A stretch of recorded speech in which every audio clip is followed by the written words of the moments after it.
Pessoal, hoje a gente vai falar então de cromatina e cromossomo. Galera, para começar a falar sobre cromatina e cromossomo, a gente vai precisar falar do nosso material genético, que é o DNA e o RNA. Que a essas alturas do campeonato eu já não lembro se eu cheguei a comentar ou não.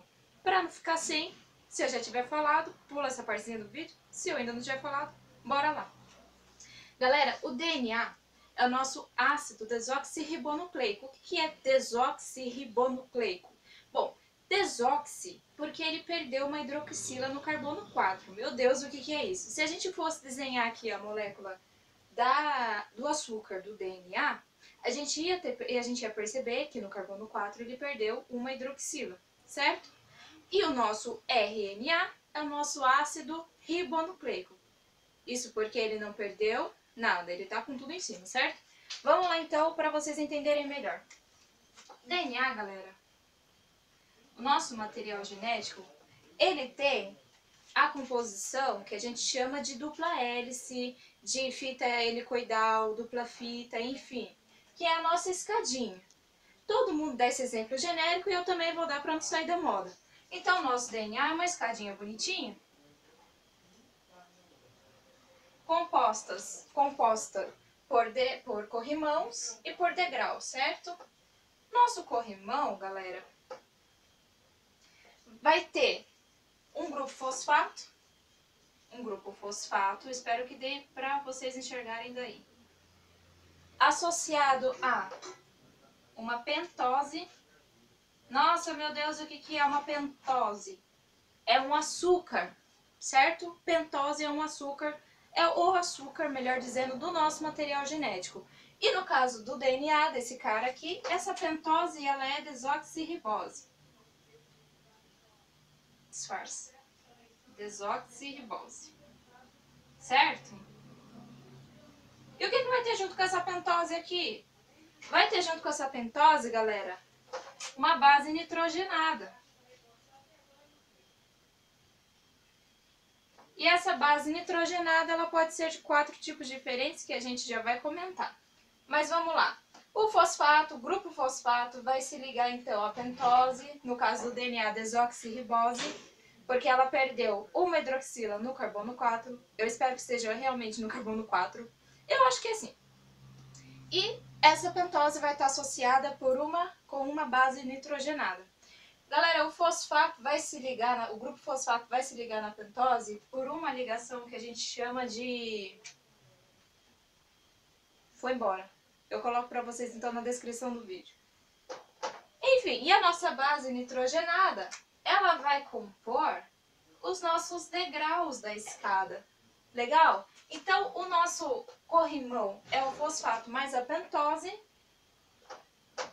e o nosso degrau é a base nitrogenada. Mas ela é uma base nitrogenada só? Não. Olha, pessoal, é colorido, é bonitinho o nosso DNA. Então, a minha base nitrogenada vai se ligar com outra base nitrogenada que está formando o outro lado da escadinha.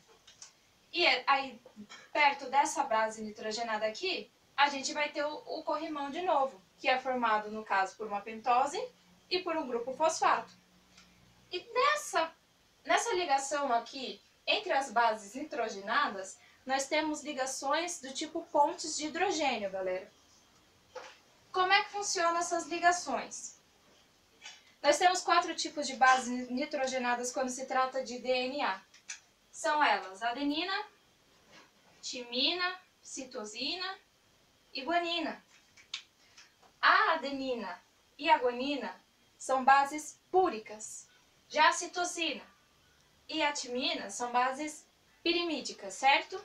Quem vai se ligar com quem? Elas não se ligam aleatoriamente. A adenina só faz parzinho com a timina. Vou apagar aqui. E a citosina só faz parzinho com a guanina. Por que eu fiz 2 pauzinhos aqui e 3 pauzinhos aqui? Porque esses pauzinhos estão representando as ligações de pontos de hidrogênio que existem entre essas bases nitrogenadas. Então a adenina se liga com a timina por 2 ligações de pontos de hidrogênio e a citosina com a guanina por 3. Legal, galera? E agora de RNA, o que a gente tem para conversar? O RNA, amiguinho, ele tem algumas diferenças. Para começar, a pentose dele, o açúcar dele, é ribose, não é desoxirribose. Qual é a outra diferença? A gente comentou que o nosso DNA, ele é uma dupla fita. Já o nosso RNA, ele é uma fita única. O que mais que a gente tem para falar dele? Tem uma diferença entre as bases nitrogenadas. No nosso RNA, não existe timina. A gente vai ter uma base nitrogenada que se chama uracila, presente no RNA e que não existe no DNA. No DNA nós temos a timina, não temos a uracila. No RNA nós temos a uracila e não temos a timina. Então, quando eu tiver uma sequência lá, A, C, G, o G eu sei que vai se ligar, o G, a guanina, vai se ligar com a citosina. E eu sei que a citosina vai se ligar com a guanina. E agora que eu não tenho mais a timina, quem que vai se ligar com a adenina? Exatamente a uracila que a gente comentou agora de pouco. Pessoalzinho, o RNA também é dividido. Dividido não. Ele não é um só. Assim como o DNA também não é um só. Mas geralmente a gente estuda como se fosse um só. Existem outros tipos, e aí eles se diferem um pouco em relação à morfologia e etc. Mas deixa isso para outra hora, né? Eu realmente... Enfim.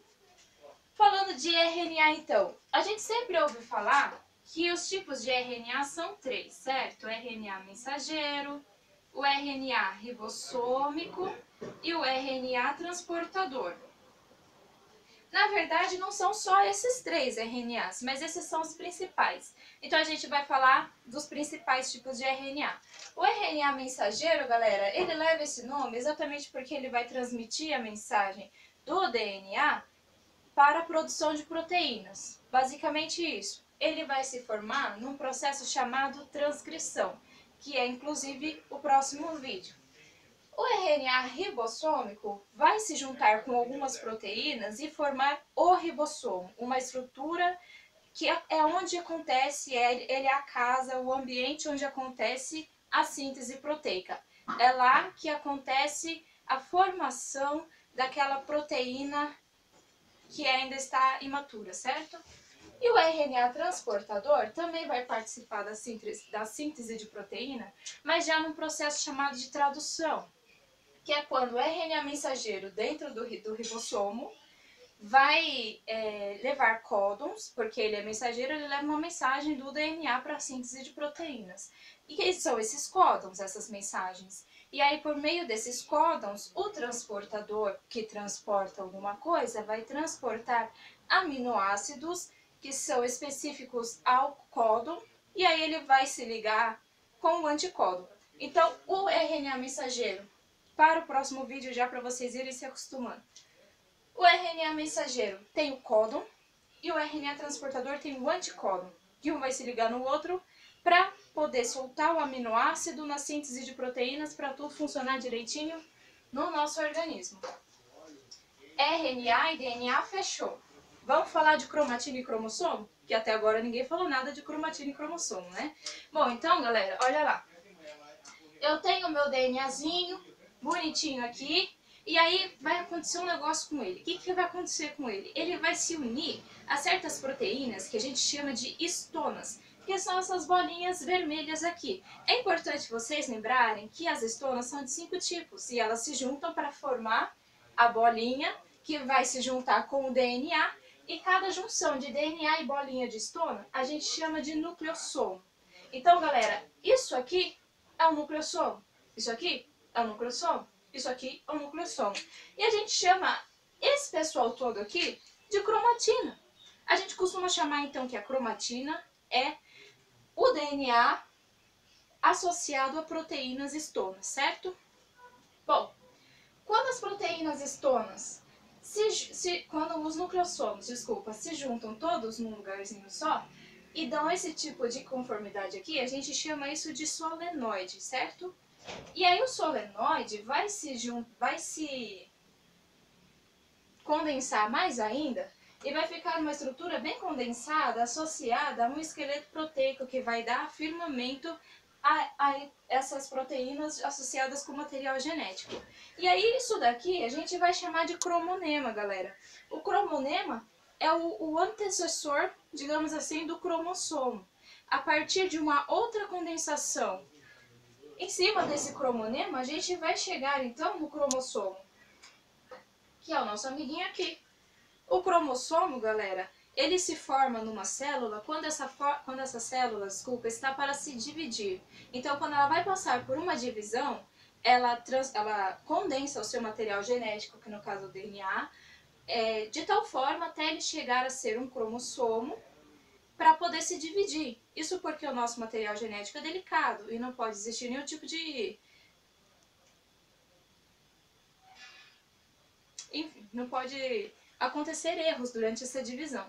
Então é por isso que a nossa célula, lá no núcleo, vai fazer essa condensação no momento da divisão celular. E quando a célula não está para se dividir? Quando a célula não está para se dividir, a gente não vê cromossomo no núcleo da célula.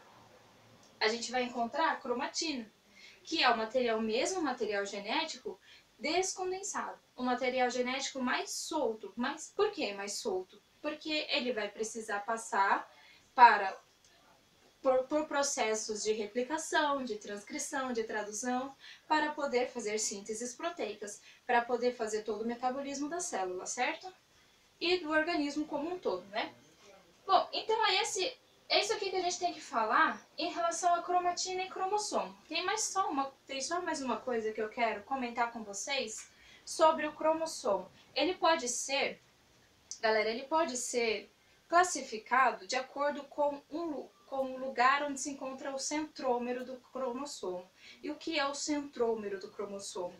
O centrômero é o lugar do cromossomo onde aconteceu uma estrangulação, onde o material está mais fixado um ao outro. Isso também tem umas coisas além disso também para formar o cromossomo. Então a gente pode... Funcionando. A gente pode ter cromossomo com essa carinha aqui. A gente pode ter cromossomo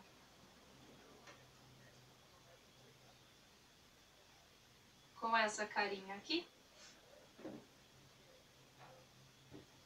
Com essa carinha aqui.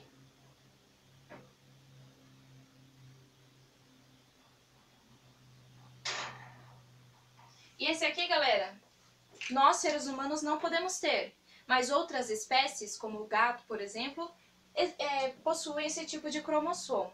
Então, galera, o centrômero é essa região onde a gente, como se fosse um cintinho apertando o cromossomo, onde a gente consegue enxergar um estrangulamento do nosso material. Enfim, a posição do centrômero vai ser importante para poder existir essa classificação quanto à morfologia do cromossomo, certo? Um cromossomo que tem o centrômero bem centralizado, a gente chama de metacêntrico. Metacêntrico. Metacêntrico, certo? O cromossomo, aonde o centrômero está um pouquinho mais em cima, a gente chama de submetacêntrico. Eu não vou escrever. O cromossomo onde o centrômero está mais em cima ainda, quase lá no final, a gente chama de acrocêntrico. E o cromossomo, que basicamente nem tem a parte superior, que o centrômero está bem lá em cima mesmo, a gente chama de telocêntrico. É importante também ressaltar que o finalzinho aqui do cromossomo, tanto da região inferior quanto da região superior, até porque, né, se eu pegar isso aqui e virar do outro lado, enfim. Aí a gente chama essa região final aqui de telômero. Existem também umas outras divisões dentro do cromossomo, mas essas daqui são as principais, é o que a gente tem de principal para falar sobre o cromossomo e a sua classificação quanto à morfologia, certo? Bom, a espécie humana, possui 23 pares de cromossomos, sendo o último deles o famoso cromossomo sexual, que vai dar então o sexo da pessoa, se é feminino ou se é masculino. E os outros pares de cromossomos nós chamamos de cromossomos autossômicos, tá, galerinha? Bom, eu espero que vocês tenham curtido essa nossa conversa rápida sobre cromatina e cromossomo. Espero que tenha sido de alguma forma esclarecedora para vocês. Se vocês tiverem alguma dúvida, deixem os seus comentários. Um beijão, até a próxima!